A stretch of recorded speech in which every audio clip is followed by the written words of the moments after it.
Estoy encantado de estar aquí. No puedo creer que venga tanta gente un domingo por la mañana a estas horas para oír una conferencia sobre un artista del siglo XVII. Pero bueno, aquí estamos. Y estoy encantado, como digo. Y además, bueno, me siento un poco extraño porque no suelo leer, pero en este caso, como sé que así me seguirán mejor, voy a leer intentando hablar lo más lentamente posible y espero que me puedan seguir. Y otra cosa que quería mencionar es que la primera mitad de mi conferencia va a ser sobre la iconografía de la obra y luego hablaré sobre la vida de Castiglione y un poco sobre el contexto por el cual se hizo tan famoso. La verdad es que es un artista oscuro para muchos porque su arte no encajaba dentro de la pintura del siglo XVII. Su historia vital y su recorrido artístico son, por un lado, atípico y atípico al mismo tiempo para su época. Al igual que otros, se formó en Génova, luego se fue a Roma buscando fortuna, atrayendo a clientes adinerados. Pero al contrario a otros pintores, él viajó por toda la península italiana. Y aquí se pueden hacer una idea de el periplo durante su carrera artística. No fue a formarse a Roma y luego volvió a Génova, no, sino que se desplazó por toda la península italiana buscando fama y fortuna. Y bueno, en este recorrido respondió a toda una serie de materiales iconográficos y estilísticos, un poco como el Picasso del Seicento. Pocos de sus contemporáneos consiguieron asimilar tantas fuentes de estilo iconográficas como Castiglione. Él realmente era una persona comprometida con el uso de distintos medios y pocos se ocupaban tanto de la ejecución como Castiglione.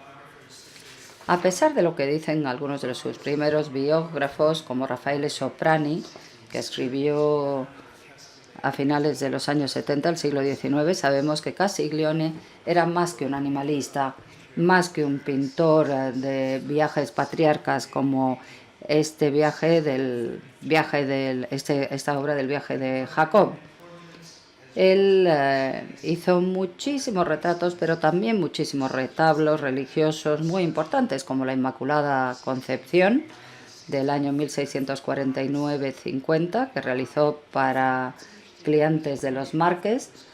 Y es interesante, esta obra, después de pintarla, fue exhibida para que otros artistas pudieran verla antes de que saliera de Roma para ir a una pequeña iglesia de Osimo.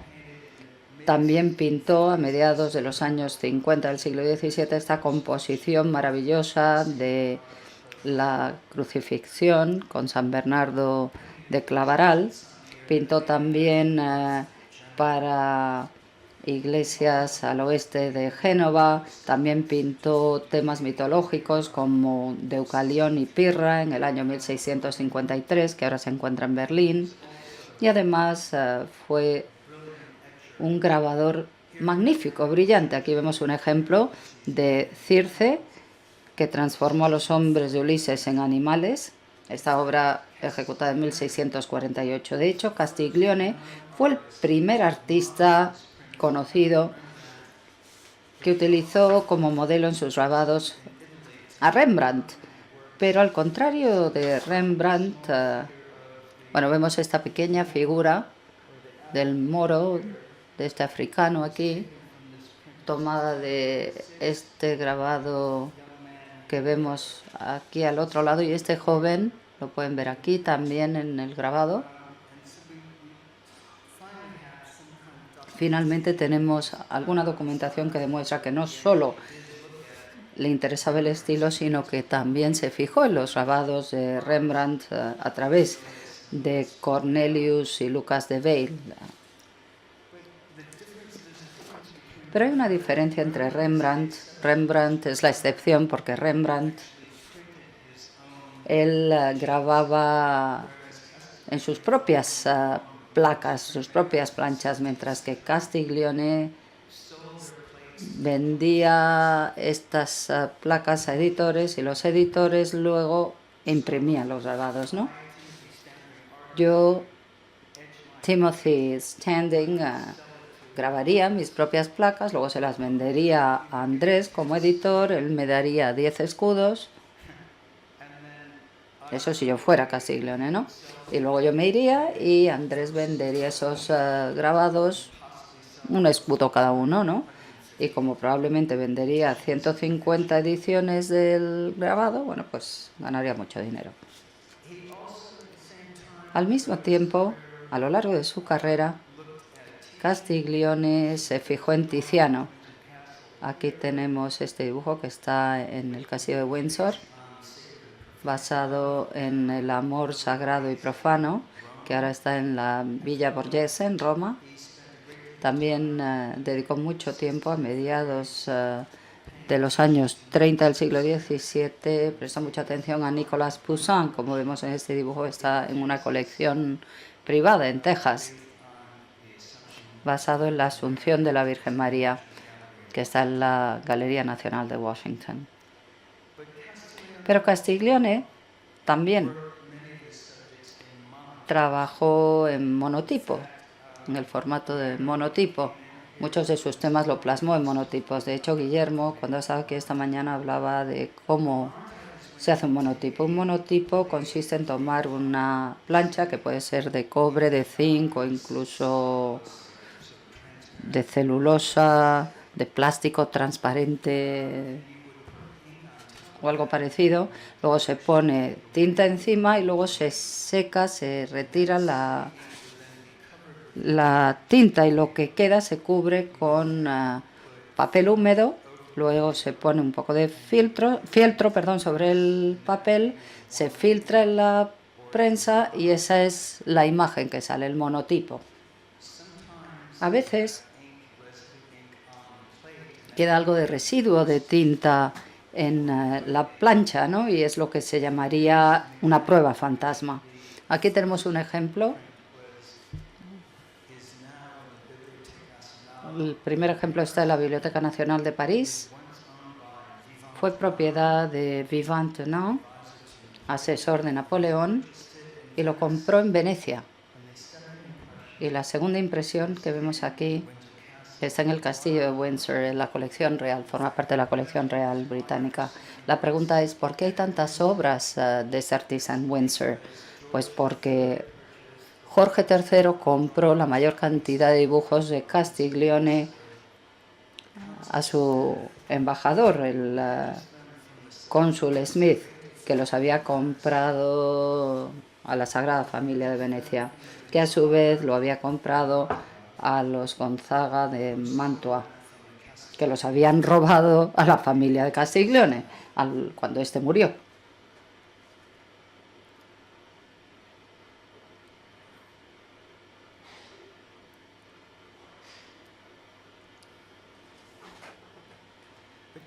Pero Castiglione es sobre todo conocido y recordado por esos dibujos en los que se desdibujan las fronteras entre la pintura y el dibujo. Sobre todo estos dibujos a pincel seco. Uno se preguntará, ¿qué es un dibujo a pincel seco? Bueno, pues es cuando coges el pincel y le quitas la mayor parte del líquido, ¿no? Ya sea óleo o acuarela, quitas todo lo que es agua y llega un momento que el pincel se queda muy seco y el pigmento él lo arrastraba sobre la superficie del papel.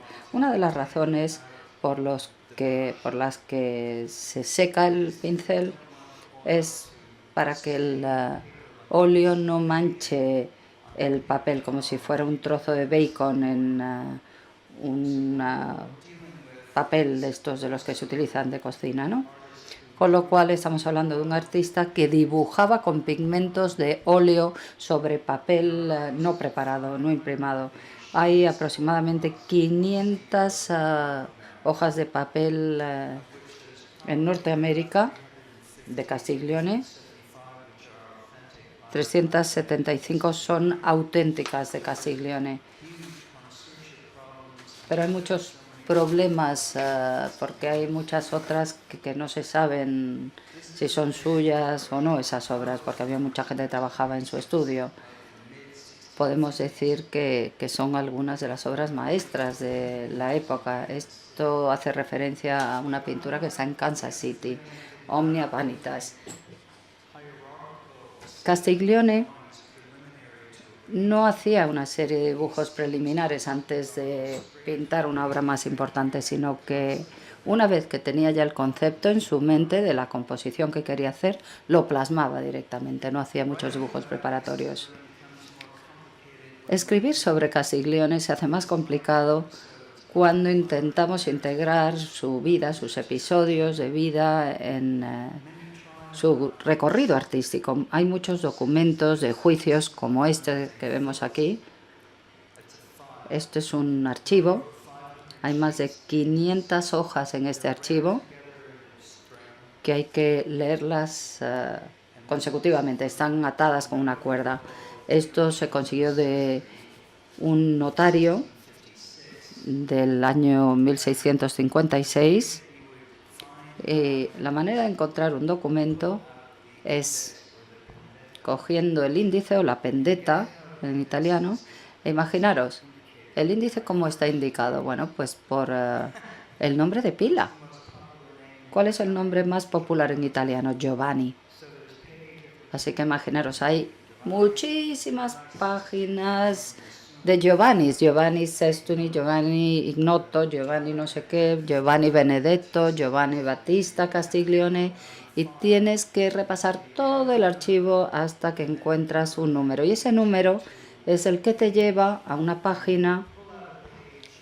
Sacas la página, como este documento, por ejemplo, y aquí puedes leer que se trata de uno de los documentos más raros de la historia archivística italiana del siglo XVII. Y esto lo digo con mucha humildad, pero la verdad es que es el único contrato que conocemos en el que se habla de un artista que realiza una obra, en este caso Giovanni Benedetto Castiglione, que va a hacer una obra en un plazo de... No, perdón, va a hacer una obra por mes que va a entregar a Desiderio de Ferrari. Este contrato existía, ese tipo de contrato existía en el norte de Europa, en Holanda, pero es la primera vez que encontramos un contrato de este tipo en la pintura italiana.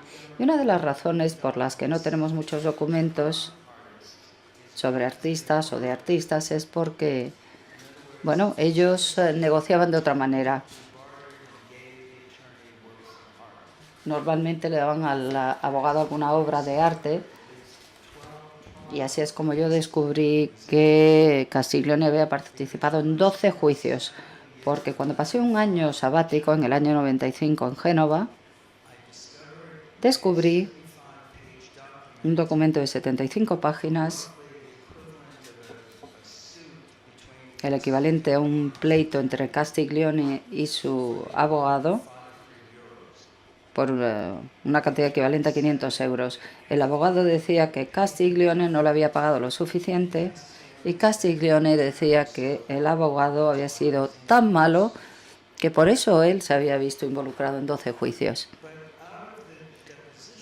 Pero en las testificaciones surgieron informaciones muy interesantes. Es la primera vez que averiguamos que Castiglione tenía un taller, porque muchos de los participantes, de los que trabajaban en el taller, testificaron diciendo, sí, el señor Castiglione entregó un dibujo original al abogado en forma de pago. El documento que estamos viendo aquí en la pantalla probablemente sea uno de los documentos más interesantes de todos. Cuando en el siglo XVII había un juicio, aparecía por un lado el acusado, por otro lado el demandante, y te ponías ante un jurado de 3 jueces, ¿no?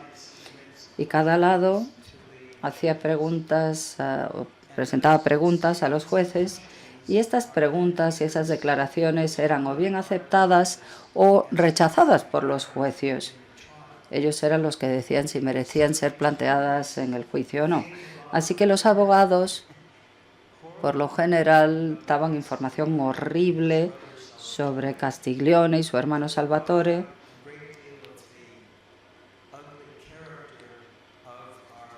Bueno, sacaban a la luz el carácter y la personalidad horrible de Castiglione. Castiglione era un cascarrabias y además una persona un poco violenta. Él había amenazado a su hermana con tirarla desde el tejado, demandó a un sirviente sabiendo que no iba a poder responder a la demanda porque no tenía dinero para hacerlo. Luego utilizaba un lenguaje muy violento. Tuve que pedir a los del archivo si realmente, que me dijeran si realmente el lenguaje era tan vulgar como me lo parecía a mí. Me dijeron que sí, y hubo un caso en que una persona testificó que Castiglione y su hermano habían huido de Roma en 1650 y habían tenido que darle cacerolas, sartenes, relleno de colchón, etcétera, etcétera, y mutandini. La del archivo, cuando le dije mutandini, empezó a reírse. Me dijo, ¿pero qué estás leyendo? Yo le dije, bueno, pues esto es lo que pone aquí en este documento. Decía que esta persona tuvo que darle incluso ropa interior a Castiglione. ¿Qué pasó? Bueno, pues lo que pasó fue que tuvo que huir de Roma por haber, pues haber caído en un pecado capital. Yo tuve que estudiar por qué habían huido de Roma y parece ser que estuvieron involucrados en un asesinato. Hay un documento de un juicio donde se habla bastante del carácter de esta persona, de Castiglione.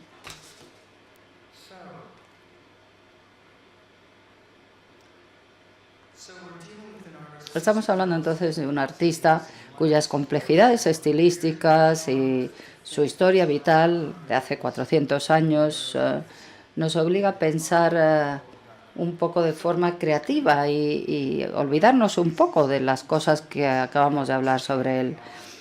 Los artistas en esa época solamente hablaban de las vidas de los santos, solo reflejaban cosas buenas, no reflejaban en sus obras cosas malas.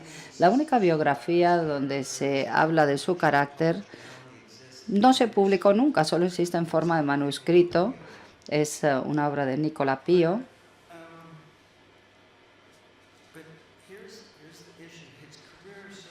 Su carrera, sin embargo, es un ejemplo excelente de cómo una persona que se consideraba una persona externa, se convirtió en un artista profesional. Luchó por conseguir la fama y luego pues fracasó en sus esfuerzos. No fracasó, sin embargo, cuando pintó a Diógenes en busca de un hombre o buscando al hombre. En las vidas de los filósofos más eminentes, el historiador Diógenes Laertius cuenta una anécdota sobre el filósofo Diógenes el Cínico, que murió en el año 323 a.C. y que encendió una lámpara a plena luz del día y dijo que buscaba al hombre.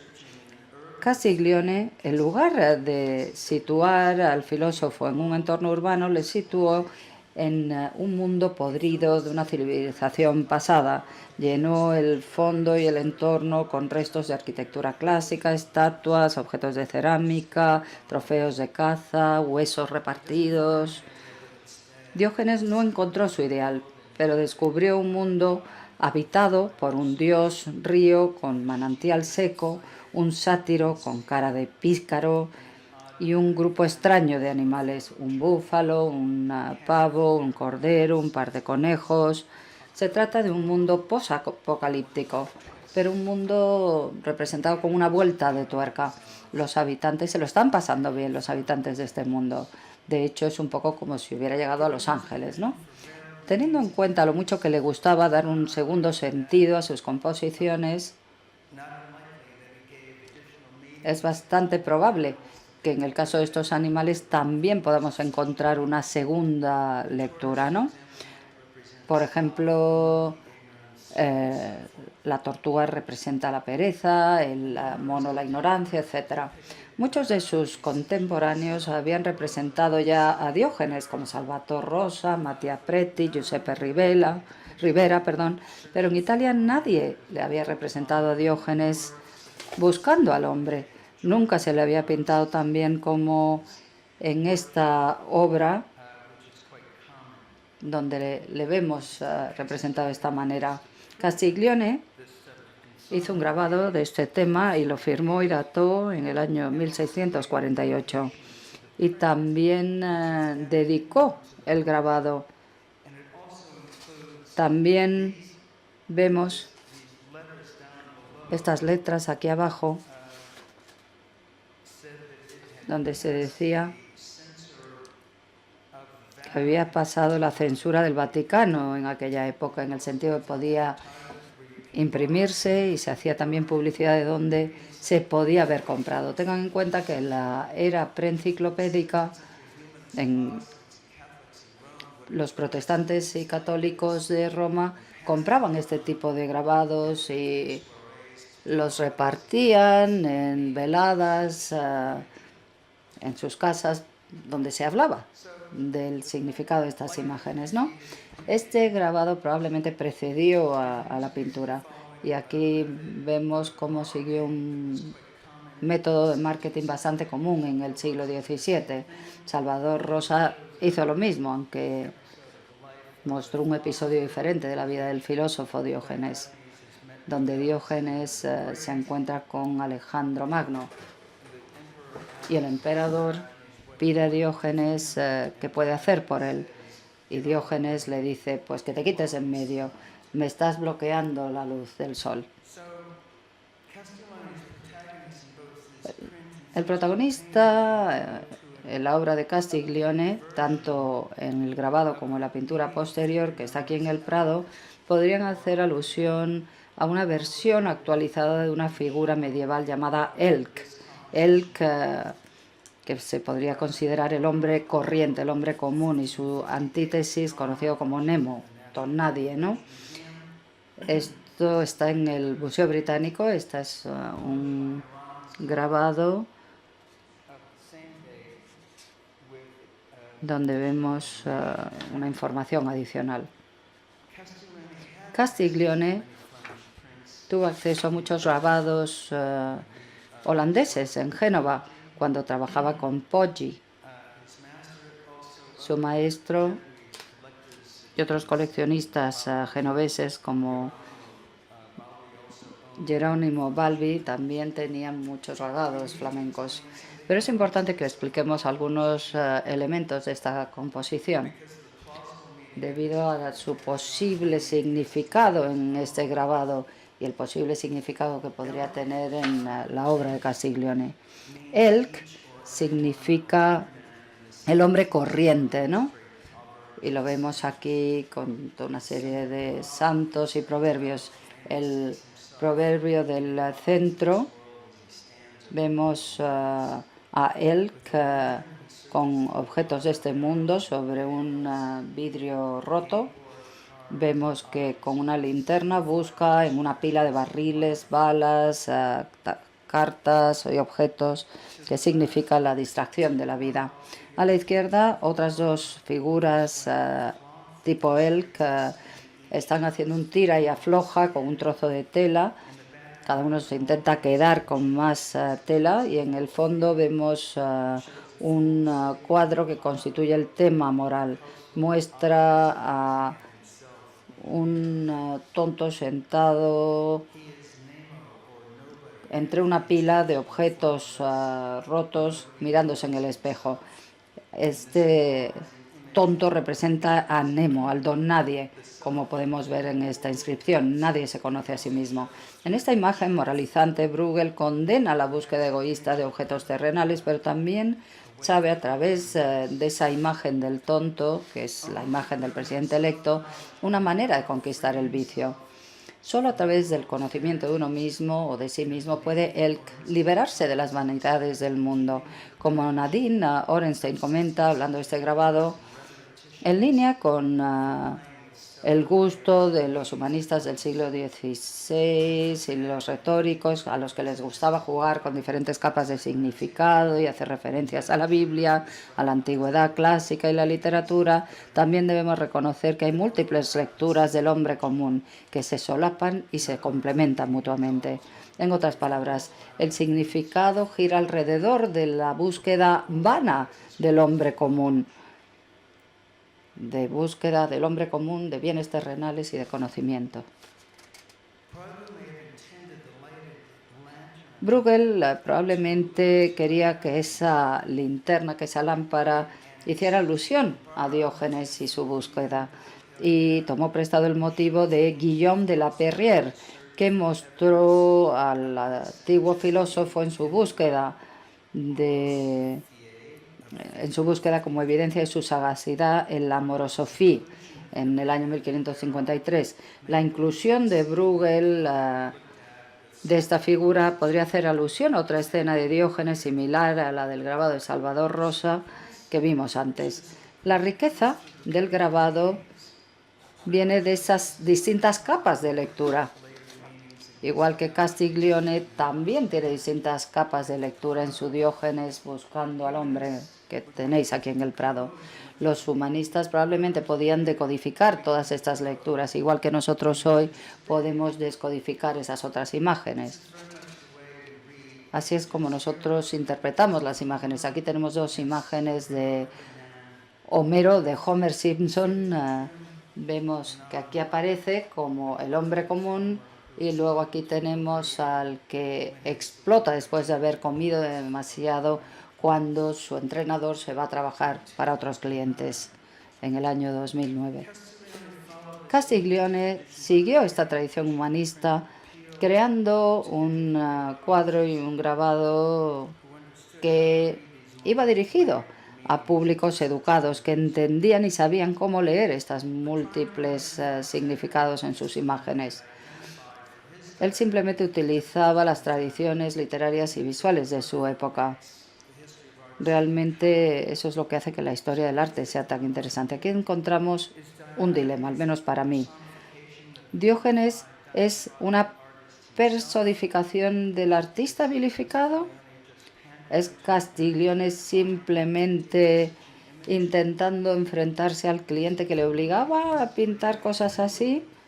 Diógenes realmente fue un filósofo, pintor en la tradición de pintores humanistas como Poussin, o simplemente pintaba para un mercado que estaba interesado en adquirir este tipo de composiciones. Castiglione probablemente pensaba que los filósofos descubrían un mundo preferible, ¿no? Un mundo de civilizaciones antiguas. Sugiere que aunque Diógenes no encuentra al hombre en su búsqueda, los filósofos descubren un mundo subhumano. ¿No les parece este detalle increíble?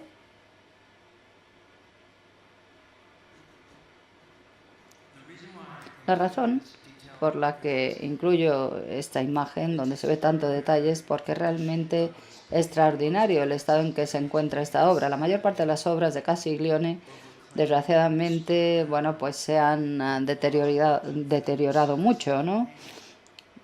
La superficie se ha deteriorado mucho, la mayoría de las obras de Castiglione. Y esta obra es una de las 10 obras mejor conservadas de Castiglione, de las que mejor ha sobrevivido. Castiglione no tuvo que ir muy lejos para encontrar este tipo de figuras orientales. Lo único que tenía que hacer es ir al puerto de Génova y ver los rostros de los diferentes tipos mediterráneos y plasmarlos en estos retratos, parecido a las imágenes de Rubens. Por lo tanto, teniendo en cuenta el orden de la composición y su detalle, él probablemente pintó esa obra en Roma a finales de los años 40 o 50 del siglo XVII, y parece que venían de la colección de un pintor romano que luego se los vendió a su vez a la corte, pero formaban parte originalmente de la colección de Carlo Maratta. Y bueno, ahora pueden encontrar esta obra aquí en el Prado. Castiglione hizo un dibujo a pincel del tema, que hoy se encuentra en Windsor, este dibujo a pincel, y no debemos pensar que él tenía como una especie de jerarquía, que primero hacía estudios del ropaje, dibujos preparatorios, etcétera. No, él simplemente o bien hacía primero un grabado o una obra como esta, y luego ya pasaba directamente a hacer el óleo en sí. A pesar de que este es un dibujo que encontramos en Windsor, no se ha incluido en la reciente exposición itinerante que ha ido del Palacio de Buckingham a Edimburgo y luego a Fort Worth, simplemente porque, bueno, era una obra que estaba totalmente desvaída.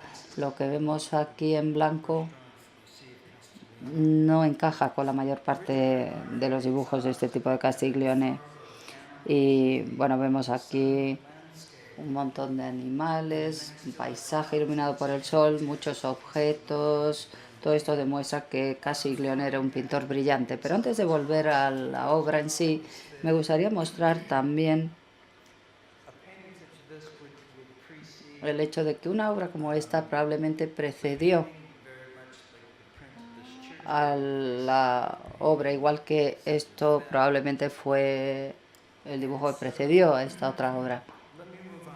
Pero ahora, si me lo permite, me gustaría pasar a hablar un poquito más sobre la vida de Castiglione y quizá por qué sigue siendo famoso hoy en día. Su apodo era Il Grichetto, que podría significar el pequeño griego. En el siglo XVII, los diccionarios italianos del siglo XVII, Grichetto significaba ornato, una cosa muy adornada, muy ostentosa, ¿no? Y él pasó mucho tiempo con un grupo de pintores flamencos, pintores del norte de Roma, los Bamboccianti, que se reunían en primavera y se iban a Santa Constanza, porque allí hay una tumba con guirnaldas, con uvas, y bueno, todos se dedicaban a emborracharse con vino y bueno, se dedicaban a la bacanal, ¿no? Y luego pintaban su nombre en la pared, sus apodos también, y Castiglione yo creo que formó parte de esa cultura y de ahí su apodo.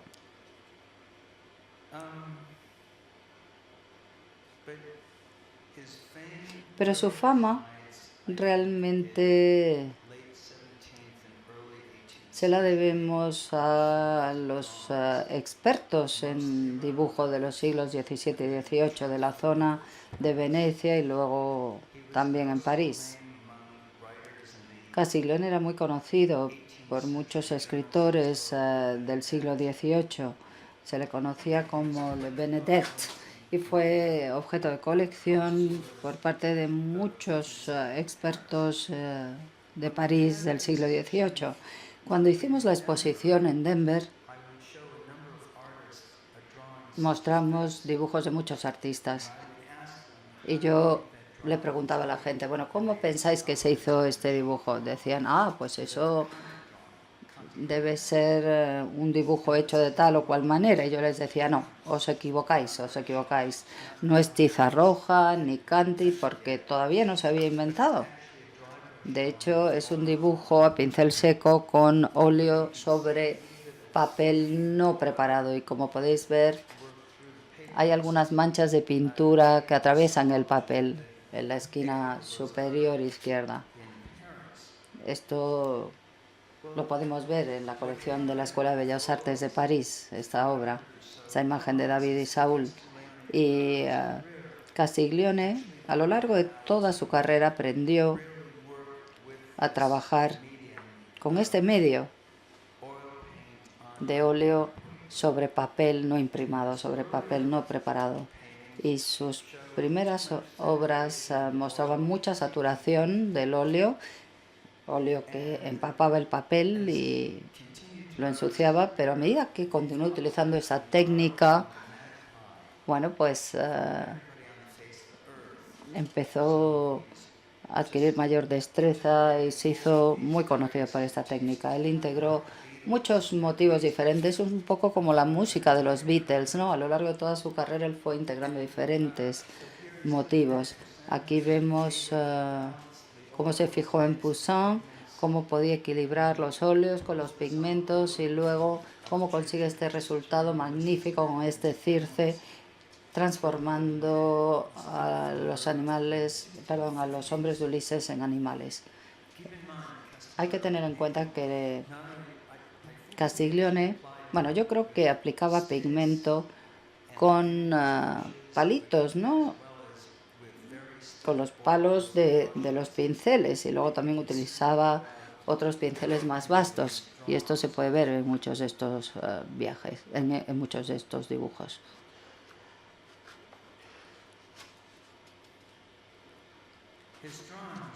Sus dibujos son una mezcla en realidad de pintura y dibujo, y esto nos demuestra su energía creativa e imaginativa.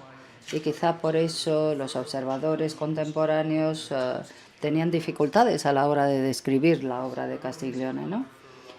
Rafael Soprani, su primer biógrafo, hablaba de que el diseño de Castiglione, decía, el diseño de Castiglione es elegante, es gracioso, fácil y al mismo tiempo hace una descripción un tanto vaga diciendo que, bueno, yo diría que su descripción era bastante elíptica y no describe bien lo que hacía Castiglione. No creo que le hiciera realmente justicia, ¿no? No fue hasta más tarde, hasta los siglos XVIII más o menos, que realmente se reconoció el valor de estos dibujos y la gente empezó a coleccionarlos por sus propios méritos. Castiglione siempre tuvo esa manera especial y diferente de trabajar con el papel, al mismo tiempo que nunca abandonó la sensibilidad del naturalismo. De hecho, esta dualidad incipiente se mantiene incluso cuando empieza a absorber inspiraciones de otros, ¿no? Inspiraciones que empezaron a llegar a mediados de los años 30 en Roma. Ahora voy a mostrar a muchos artistas y muchos estilos diferentes, así que espero que tengáis paciencia conmigo. Lo que intento demostrar es que lo que él hacía era pasar del clasicismo, tomando prestado de la obra de Domenichino y de Sacchi, así como del venecianismo, de los ejemplos de la pintura veneciana en las colecciones genovesas y romanas, pero luego, a mediados de los años 40 del siglo XVII, siguió asimilando otras fuentes muy diversas, sorprendentemente diversas y sorprendentes, ¿no? Como los retablos de Reni de Lanfranco, Bernini, la intimidad psicológica e intensidad técnica de los grabados de Rembrandt y la obra de Poussin. Este ejercicio de inspiración no concluyó en los años 40. Más adelante también se inspiró en Parmigianino.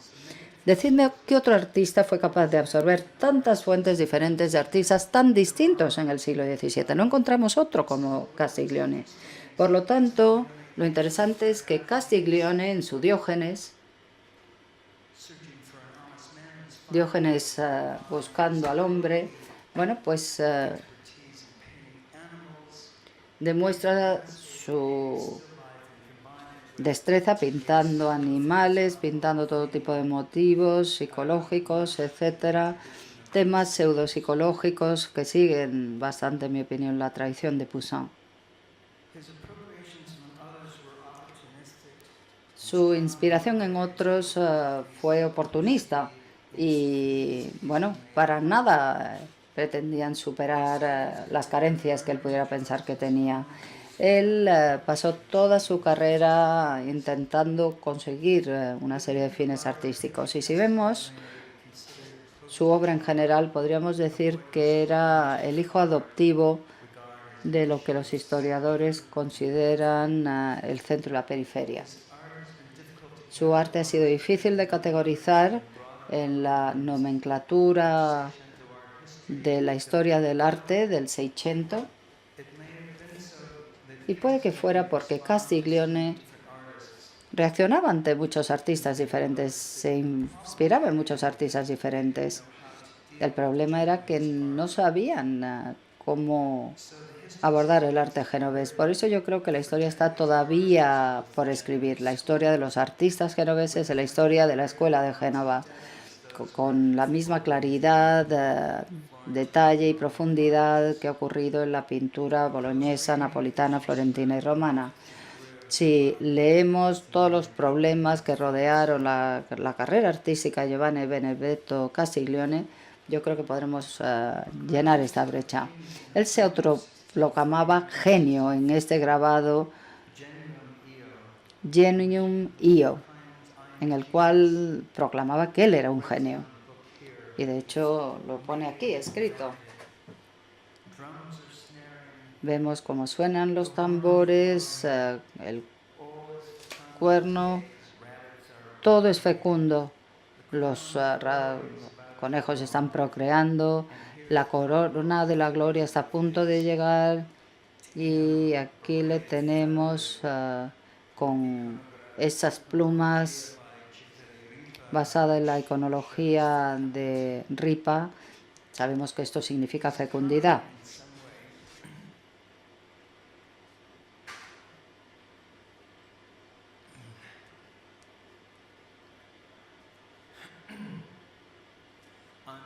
Castiglione probablemente estaba con esto haciendo un comentario sobre la naturaleza de los dibujos. Es irónico, él tomó todo este motivo prestado de un retablo, de un dibujo muy rudimentario en un manual de instrucciones, un manual no teórico, simplemente un libro de dibujos, de ilustraciones, de narices, ojos, orejas, y Castiglione y su taller hacían dibujos y grabados en la parte posterior de algunos de los grabados de Castiglione, utilizando para ello este manual de instrucciones. Teniendo en cuenta el hecho de que se desplazaba frecuentemente por la península italiana, que era incapaz de asentarse en su Génova natal ni participar en los asuntos comunitarios de las muchas ciudades en las que se dice que vivió, aparte del hecho de que murió relativamente pobre, es sorprendente ver que siga teniendo fama hoy en día, y sigue siendo famoso hoy en día. Y bueno, si hacemos un análisis, en gran parte se debe a que muchos expertos y artistas consideran magnífica su obra que incluye esta obra que tiene el Prado por su brío y su destreza en la ejecución. También yo creo que la gente ha reaccionado a la predilección de Castiglione por lo non finito, lo no acabado. Puede que fuera una cosa de la fortuna que al final sus obras más conocidas, y no las obras más públicas como los retablos, sus obras mitológicas, etcétera, hayan sido las más coleccionadas y las que hayan ayudado a preservar su fama artística.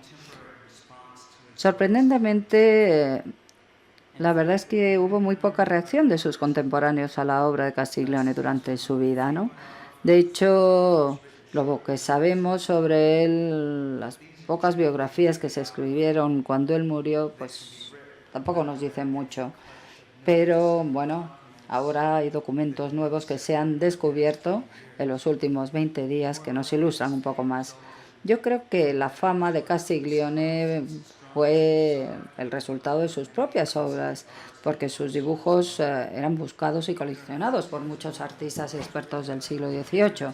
Su entusiasmo, más que lo que se escribió sobre Castiglione, garantizó su inclusión en el canon de grandes artistas que trabajaron en Italia en el siglo XVII. Pero ahora estamos en el siglo XXI y todavía hay un debate abierto entre los historiadores sobre si realmente estos hechos biográficos nos ayudan a entender mejor su arte. Oden dijo que la vida del artista debería ser desconocida, pero yo creo que es difícil ignorar totalmente la historia de vida de un artista como Castiglione, que creó imágenes tan fascinantes. Muchísimas gracias.